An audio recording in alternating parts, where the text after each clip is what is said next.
जी, बिल्कुल।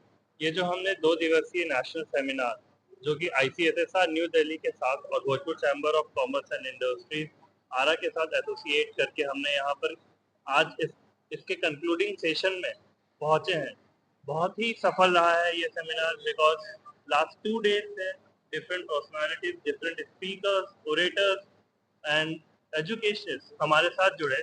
हमारे अलग-अलग इंस्टीट्यूट के स्टूडेंट, साथ ही हमारे अलग-अलग कोर्सेज के स्टूडेंट जो यहाँ पर अवेलेबल थे और जो यहाँ पर प्रेजेंट थे during the seminar, they had great success और उनको बहुत अच्छी लर्निंग्स मिली है कि कैसे हमारा टैक्सेशन सिस्टम पहले काम करता था, क्या चेंजेस हमारे जीएसटी लेकर आया और 2017 में पहली मीटिंग से लेकर 2026 की 56वीं मीटिंग तक कैसे इस डायनेमिक टैक्सेशन सिस्टम में बदलाव हुए और ये आज की अपॉर्चुनिटीज और चैलेंजेस को देखते हुए आगे भी इस टैक्सेशन सिस्टम से क्या बेनिफिट होगा। तो ये सब जानकारी हमारे स्टूडेंट्स को मिली।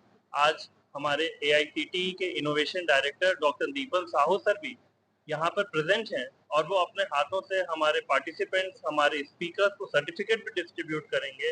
एंड हमारे भोजपुर जिले में मैं एक और बात ऐड करना चाहता हूँ कि हमारा जिनवानी मैनेजमेंट कॉलेज एकमात्र कॉलेज है जो आईसीएसएसआर से सेमिनार कोलैबोरेट करके हमारे भोजपुर जिले में कर रहा है और बिहार का मात्र दूसरा कॉलेज है जो कि इस आईसीएसएसआर सेमिनार को यहाँ पर बिहार में कंडक्ट करा रहा है। तो ये हमारे लिए एक गौरव की बात है कि सिर्फ 4 सालों के अंदर बिहार का दूसरा कॉलेज जो आईसीएसएसआर स्पॉन्सर्ड सेमिनार करा पा रहा है, तो ये हमारे लिए एक बहुत महत्वपूर्ण पल है।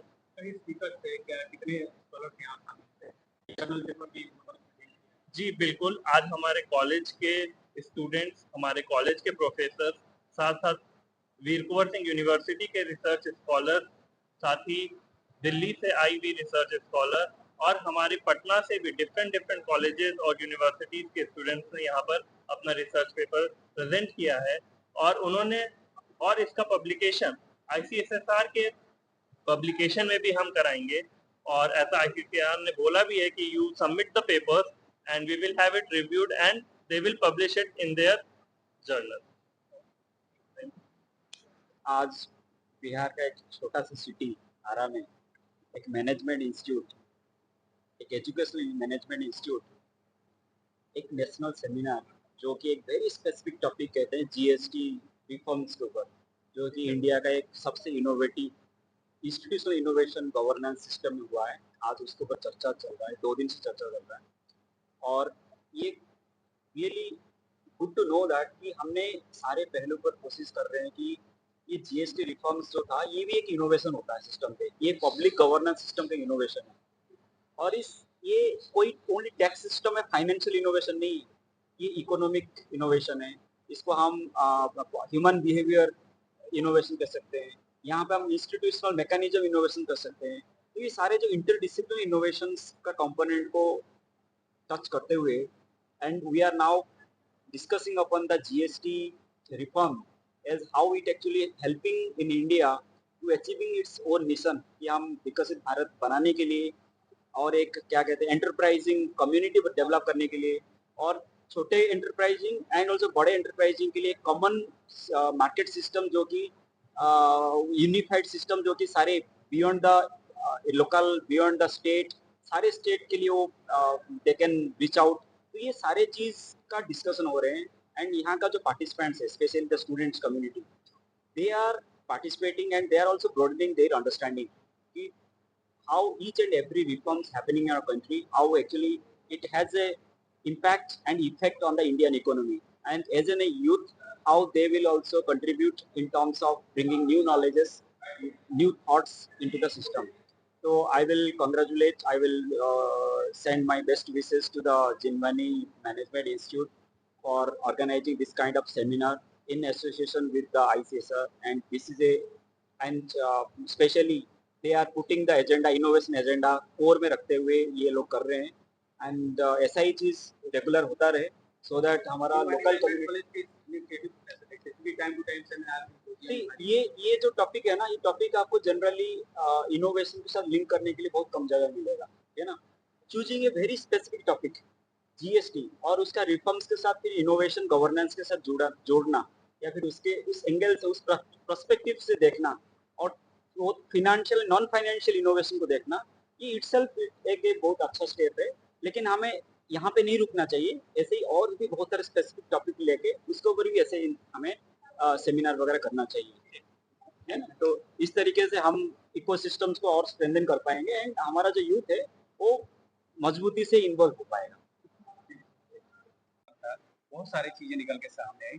सिंपली जीएसटी को लेकर कैसे लोगों को आप समझाएंगे, क्योंकि अभी भी लोगों के मन में बड़ी भ्रांतियां होती है, जीएसटी आने से सामान बहुत महंगा हो गया है या मेरा टैक्स का पैसा अननेसेसरी सरकार ले रही है। सबसे पहली चीज तो जीएसटी से सामान महंगा नहीं हुआ है। सामान की ईज ऑफ एक्सेस, उसकी मैन्युफैक्चरिंग और जो कंज्यूमर को प्रोडक्ट मिल रहा है वो बहुत सीमलेस तरीके से सरकार मुहैया करा रही है। इससे पहले जो इनडायरेक्ट टैक्सेस थे, जो मल्टीपल टैक्सेस थे, अक्रॉस स्टेट टैक्सेस थे, उनसे चोरियां ज्यादा हो रही थी और हम जैसे कंज्यूमर, जैसे आप भी हैं और हम भी हैं, हम लोग सफरर्स, हम टैक्स पेयर्स भी हैं और हम सफरर्स हैं। एटलीस्ट इंडियन इकोनॉमी आज उस स्टेज पे खड़ी है जहां पर आप ऊपर से लेके नीचे तक एक सीमलेस पोस्चर की बात करते हैं। अगर मैंने आज डेटा एनालिटिक्स की बात करी या एआई फ्रेमवर्क की बात करी है, तो उसमें ये चीज मान्य है कि हमारा बेसिक जीएसटी स्ट्रक्चर बहुत स्ट्रांग है। अगर आप टैक्सेशन नहीं देंगे तो सरकार इकोनॉमी नहीं चला सकती, ये बहुत समझने वाली चीज है। लेकिन उसमें भी कोई करप्शन ना हो, ये जीएसटी मेक श्योर करता है। और 17 से लेके 25 तक की या 26 तक की जो रिफॉर्म आई है, मैं समझती हूँ वो कमेंडेबल है। सरकार ने जिस तरीके से इस पे काम किया है, नॉट जस्ट जिस बारीकी से काम किया है, वो देखने लायक है। इंडियन इकोनॉमी में कैसे ग्रोथ आया है पिछले 8 साल की अगर बात करें तो? आप जीएसटी कलेक्शन से इस चीज का अनुमान लगा सकते हैं और हमारे देश की तरक्की पे आप ये देखिए, it is not just infrastructure, it is the wholesome development जो हम रियल एस्टेट में भी देख रहे हैं, हम ऑटोमोबाइल देख रहे हैं।